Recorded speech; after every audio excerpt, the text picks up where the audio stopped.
En primer lugar, quiero agradecer a la Internacional de la Educación Rama América Latina que preside el compañero Hugo Yasky y al resto de los miembros del Comité Ejecutivo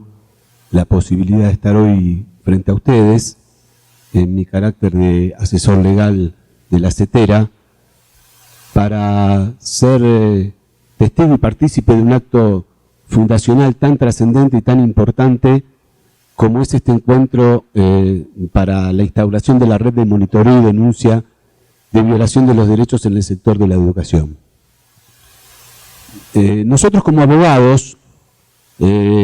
vinculados a las organizaciones sindicales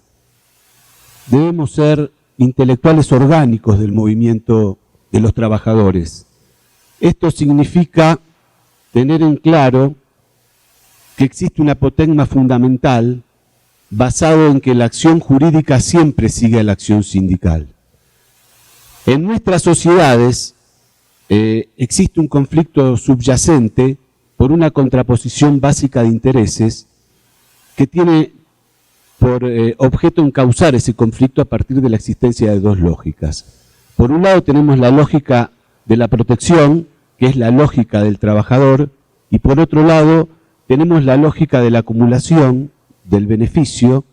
que puede tener traducción económica en el caso del empleador privado, pero que también tiene traducción en el empleo estatal a partir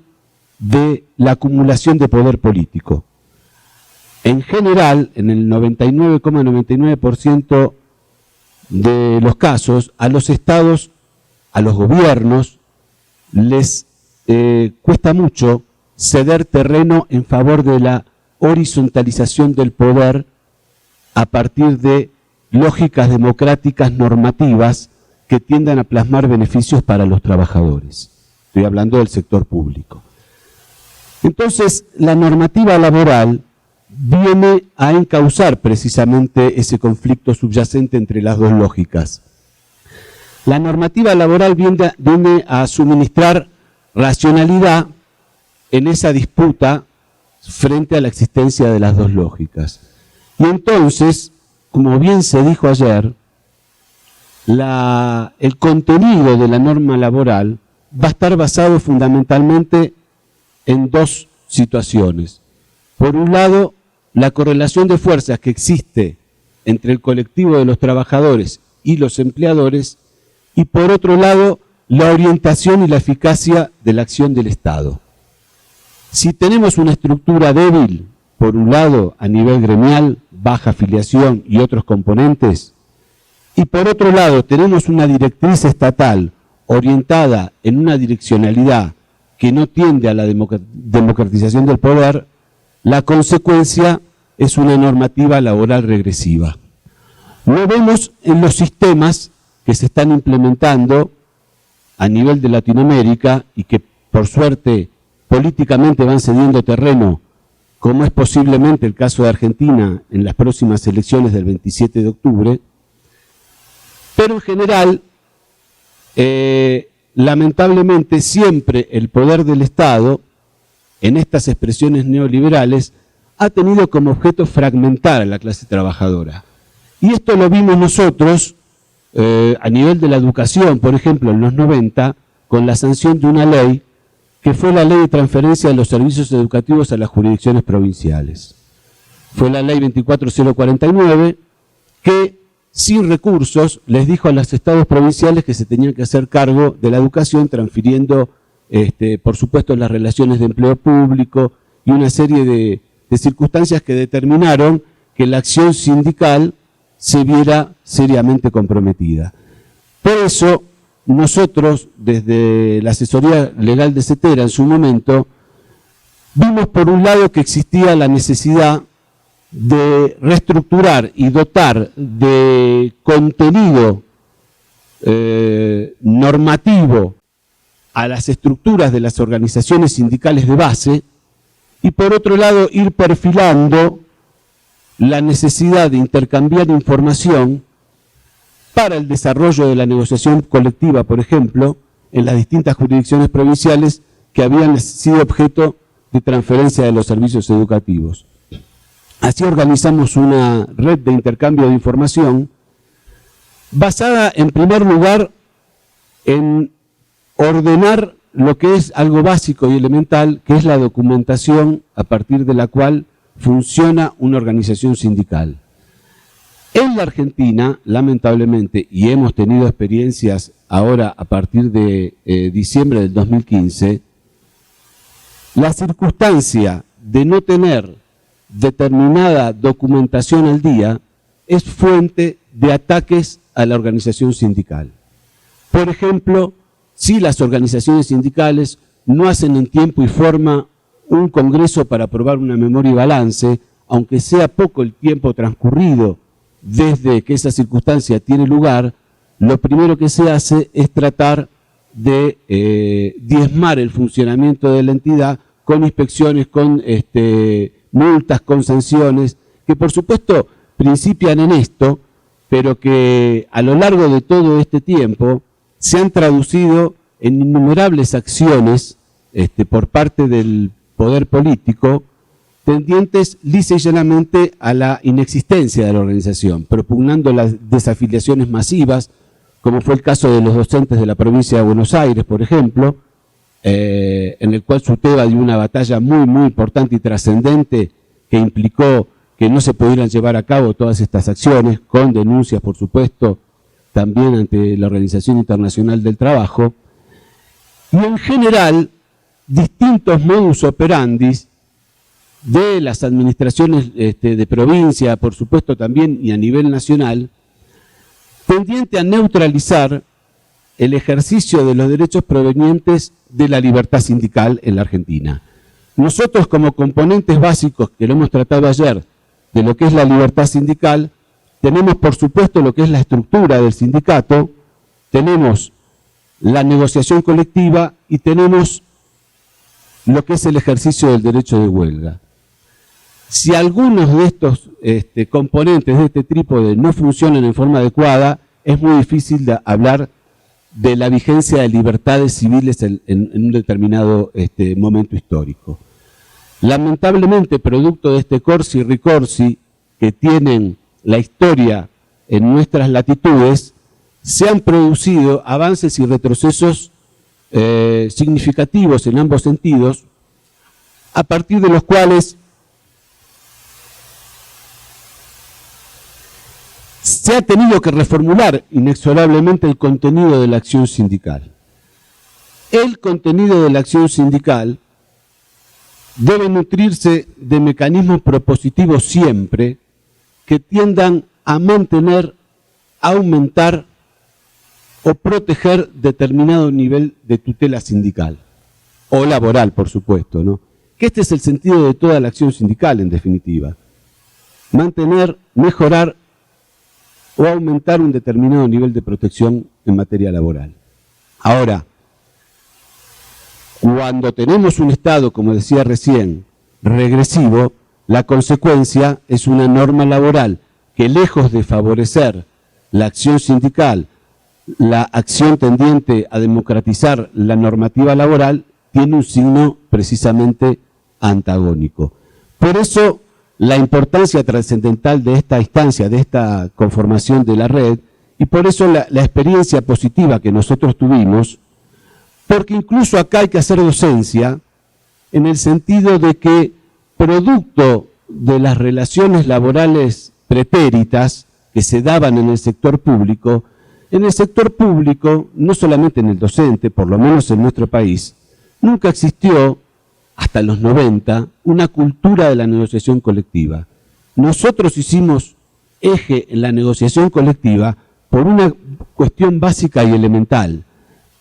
porque la norma estatal, como norma heterónoma, impuesta desde el poder legislativo de turno,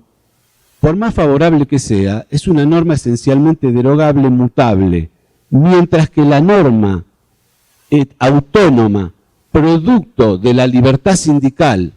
en la cual los actores sociales están involucrados y son los que conocen en detalle cuál debe ser el adecuado contenido, además de ser de muy difícil derogación por los principios normativos que por lo menos en la legislación argentina contiene la ley correspondiente de negociación colectiva, es un instrumento dinamizador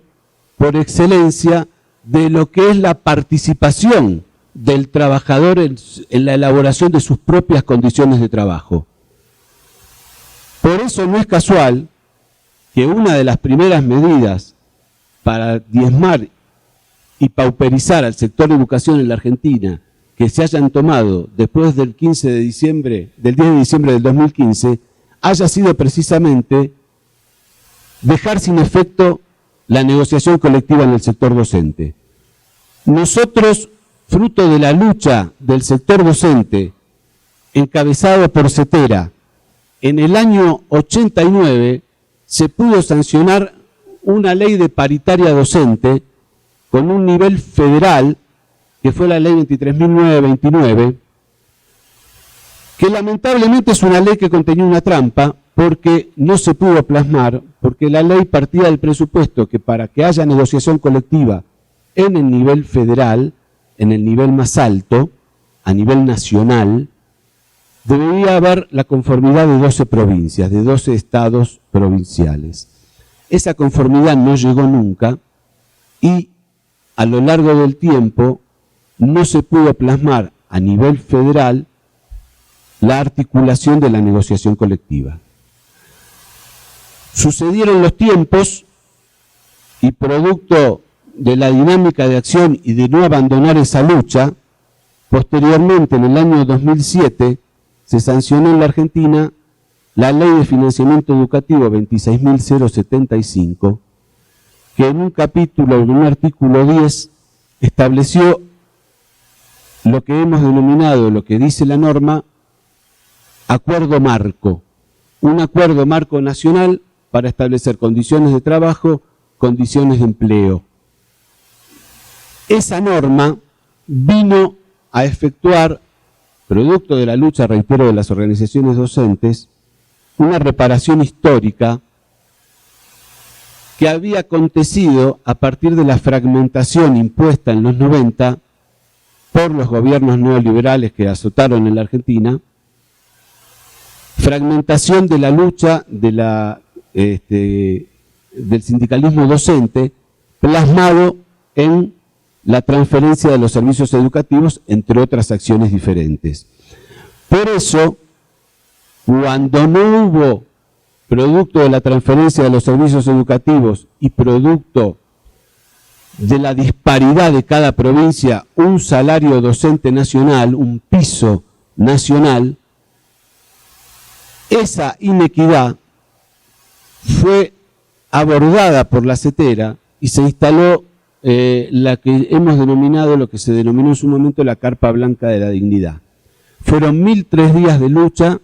que finalizaron el 10 de diciembre de 1999 con la sanción de una ley que estableció el Fondo Nacional de Incentivo Docente, el FONIT, la ley 25053, que vino a otorgar una compensación a cada docente del país en función de la dispersión remunerativa que se había producido a partir de esta fragmentación. Se avanzó en eso, se pudo concretar el acuerdo marco, se pudo concretar una ley de financiamiento educativo, se pudo concretar una ley de educación nacional diferente a la sancionada en los 90, que carecía de contenidos y era una dispersión absoluta, y producto de esa lucha se pudo establecer finalmente en el 2007 la denominada paritaria federal docente, que sesionó sin ningún problema hasta el mes de diciembre del año 2016, a partir del cual el gobierno de Macri, enganchándose en una cláusula que era absolutamente residual y que decía que el salario mínimo docente no podía ser nunca inferior al 20% del salario mínimo vital y móvil, dijo, bueno, ahora no tenemos nada que negociar. Lo que era un piso básico de protección lo transformaron en el techo y dijeron, nosotros no negociamos más salarios docentes. Bueno, hicimos las denuncias correspondientes, la queja ante la Organización Internacional del Trabajo. Como producto de la queja, la OIT instó al gobierno a que se restableciera la negociación. el gobierno no ha cumplido hasta la fecha con esto, y no solamente no ha cumplido, sino que posteriormente sacó un decreto en febrero del año 2018, mediante el cual sacara el derecho a la información a las organizaciones sindicales, por un lado, o sea, liquidara el contenido de lo que era una negociación colectiva, y por otro lado estableciera mecanismos arbitrarios de conformación de la voluntad del sector sindical, o sea, quienes se deberían sentar a la mesa, no receptando un criterio de proporcionalidad, como es la cantidad de afiliados, que es un criterio elemental para cualquier paritaria, para cualquier negociación colectiva, sino la designación de un representante por cada una de las 5 organizaciones que participan en esa paritaria. Por supuesto, esa paritaria nunca tuvo lugar en la forma que la pretendía el Poder Ejecutivo, que no era una paritaria, y hasta la fecha no se ha restablecido la vigencia de la negociación colectiva en el ámbito nacional. Ahora bien, como producto de esa conciencia que se fue generando a lo largo del tiempo sobre la importancia del instrumento, nosotros desde la asesoría jurídica de CETERA fuimos nutriendo a las distintas organizaciones sindicales adheridas de las provincias para que en las provincias se sancionaran normativas acordes de negociación colectiva, por ejemplo. Y también estructuramos un seguimiento de fallos judiciales que estaban vinculados o que están vinculados a distintas problemáticas de la educación y también a distintas problemáticas que tienen que ver con el funcionamiento de la estructura del sindicato. Me refiero a elecciones de delegados, me refiero a cuotas sindicales, porque esta es otra vertiente. Los gobiernos en general tratan de ahogar económicamente a las organizaciones sindicales, intentando mecanismos para neutralizar las recaudaciones y depósitos de las cuotas sindicales. En la Argentina, por ejemplo, ha sido una constante, incluso en provincia de Buenos Aires, en el marco del conflicto que les decía, donde con una caradurez absoluta en la página web del Ministerio de Educación de la provincia se disponía en un link si el docente quería desafiliarse o no, una cosa absolutamente aberrante. Y entonces fuimos generando, a partir del intercambio de información, que sugiero que sea una de las propuestas del plenario en este encuentro, fuimos generando una red de circulación de temas en distintos asuntos que posibilitaron que la nutriente jurídica de la negociación colectiva, por ejemplo, en la provincia de Buenos Aires, se trasladara a otras jurisdicciones provinciales. Que un fallo que receptara determinada problemática electoral en materia sindical fuera trasladado a otras jurisdicciones provinciales. Y así hemos hemos tenido la oportunidad de dotar a las estructuras de las organizaciones sindicales de determinada mecánica de acción a partir de la cual el fortalecimiento de las propuestas que hacen las entidades tienen una concreción real en favor de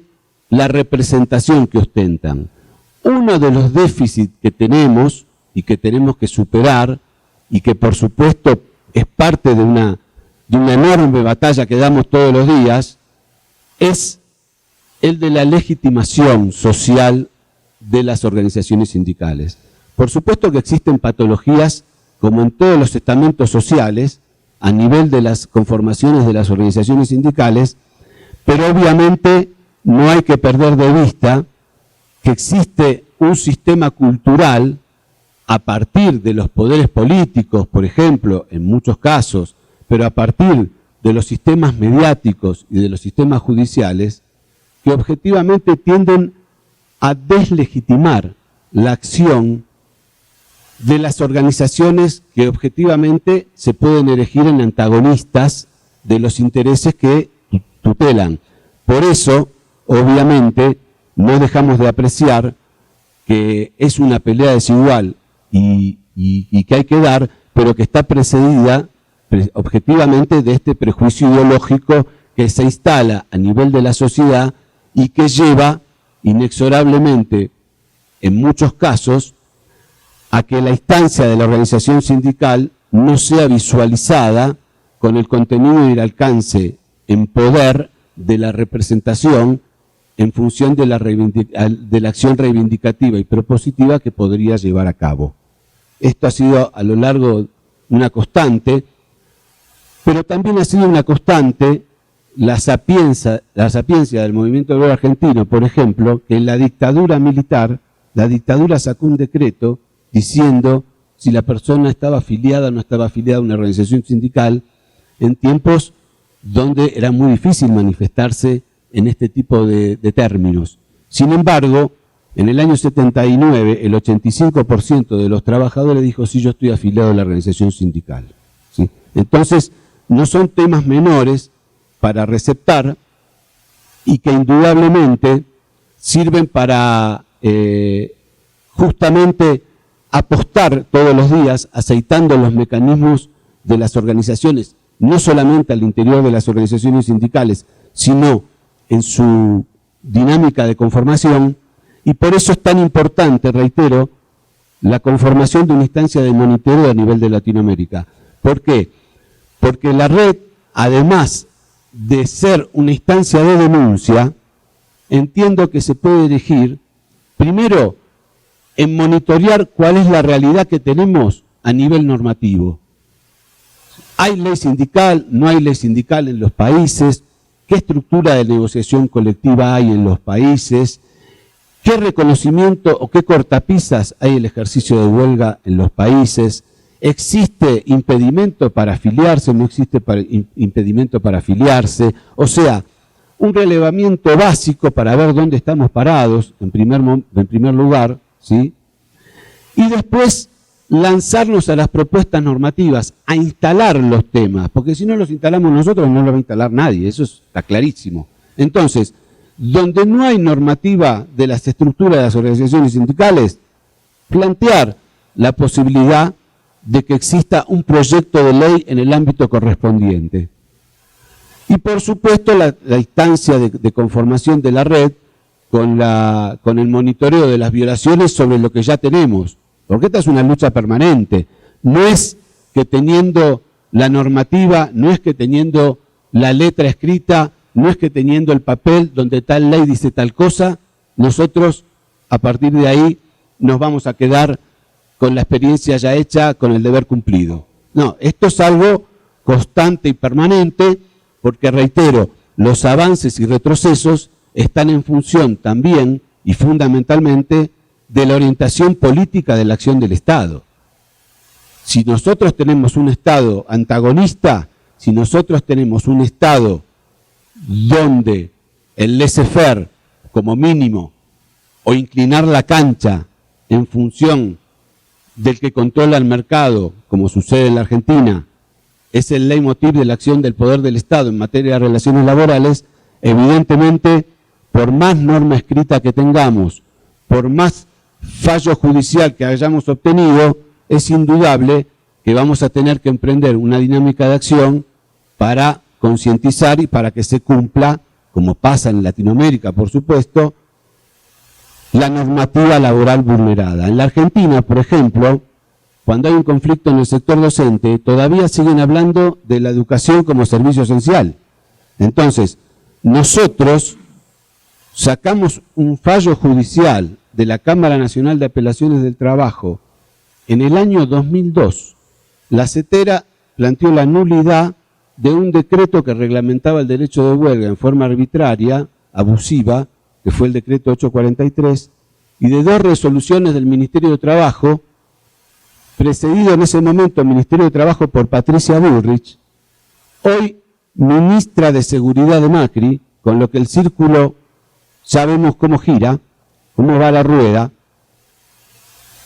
y a partir de ahí la Cámara del Trabajo dijo, la educación no es un servicio esencial. En la Argentina no se discute el tema ya, salvo para algún ministro de Educación de Macri, no se discute que la educación no es un servicio esencial. Por supuesto que en ese momento también hicimos la correspondiente queja a la Organización Internacional del Trabajo y se expidió en sentido similar al que estamos comentando. Por eso también es importante, como bien se dijo acá en la intervención anterior de la compañera y en los paneles del día de ayer, articular con los organismos supranacionales las instancias de queja, de procedimiento, de denuncia, sabiendo que demoran, etcétera, que tienen sus tiempos, pero sabiendo que a partir de la presentación internacional también el Estado, el gobierno de turno está siendo observado. En la Argentina, producto de las denuncias o de quejas ante los organismos internacionales, por más que hayan salido con posterioridad, siempre tuvieron un efecto disuasivo, porque todavía queda un poco de rubor, todavía queda un poco de vergüenza, y en violaciones groseras a los derechos sindicales, bueno, los estados tratan, por lo menos a nivel internacional, y volcado eso a la dinámica de lógica de actuación interna, de tener una postura un poquitito más horizontal cuando la denuncia internacional se pone en la escena. Entonces, es fundamental que exista una interacción a partir de la conformación de la red. Por eso es muy importante también, y eso creo que hay que proponerlo al plenario,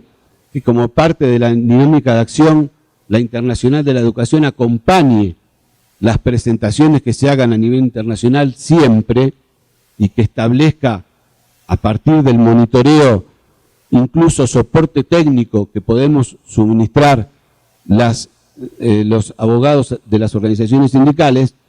para dotar de mayor eficacia a la eventual presentación que se pudiera hacer. Bueno, dejo acá y les agradezco mucho haberme escuchado. Gracias.